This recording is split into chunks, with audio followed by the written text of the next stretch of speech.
ঘটনাটা ঘটছে একটা গ্রামে, যেখানে হঠাৎ করে এমন একজনের আগমন হয় যে তার অবিশ্বাস্য সব কাজ দিয়ে গ্রামের সবাইকে একেবারে তাক লাগিয়ে দেয়।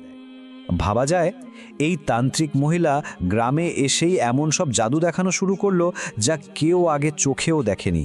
এই যেমন ধরুন, চোখের পলকে একটা জ্যান্ত সাপকে ছাগল বানিয়ে ফেলছে, আবার বিশাল এক পাথরকে হাওয়ায় ভাসিয়ে রাখছে।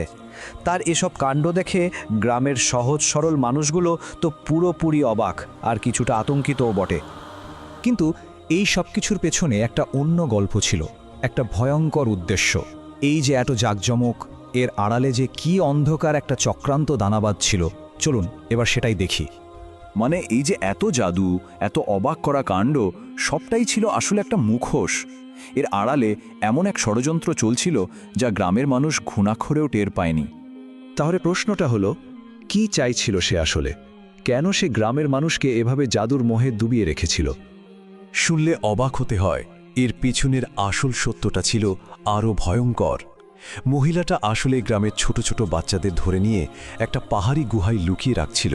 তার মতলব ছিল অমাবস্যার রাতে তাদের বলি দিয়ে আরও শক্তিশালী অশুভ ক্ষমতা হাসিল করা। ঠিক এখানেই গল্পে এন্ট্রি হয় আমাদের নায়কের, একজন অলি, মানে আল্লাহর এক সাধক। তার আধ্যাত্মিক শক্তি ছিল অনেক, কিন্তু গ্রামের মানুষ তাকে পাত্তা দিত না, উল্টো পাগল বলে হাসাহাসি করত। কিন্তু সবার মধ্যে একজন ছিল, একটা চালাক ছেলে, যে ঠিকই ওই অলির আসল ক্ষমতাটা দেখতে পেয়েছিল। সে বুঝে গিয়েছিল এই লোকটাই পারবে গ্রামটাকে বাঁচাতে। তাই সে সোজা ছুটে গেল তার কাছে সাহায্যের জন্য। আর এখান থেকেই গল্পের মোড় ঘুরে যায়। আর এর পরেই শুরু হয় সেই আসল লড়াইটা, একেবারে গ্রামের মেলার মধ্যে, হাজার হাজার মানুষের সামনে সত্য আর মিথ্যার এক সরাসরি মোকাবেলা। এখানে দেখুন, লড়াইটা আসলে দুটো ভিন্ন চিন্তার। একদিকে সেই তান্ত্রিক, যার একমাত্র লোভ হলো ক্ষমতা, আর তার জন্য সে জাদু দিয়ে মানুষকে বিভ্রান্ত করছে। আর অন্যদিকে আছেন অলি, যিনি তার আধ্যাত্মিক শক্তি দিয়ে সত্যটা সবার সামনে তুলে ধরতে আর গ্রামবাসীকে রক্ষা করতে এসেছেন। অলি কিন্তু শুধু শক্তি দিয়ে লড়েননি, মাথা খাটিয়েছেন।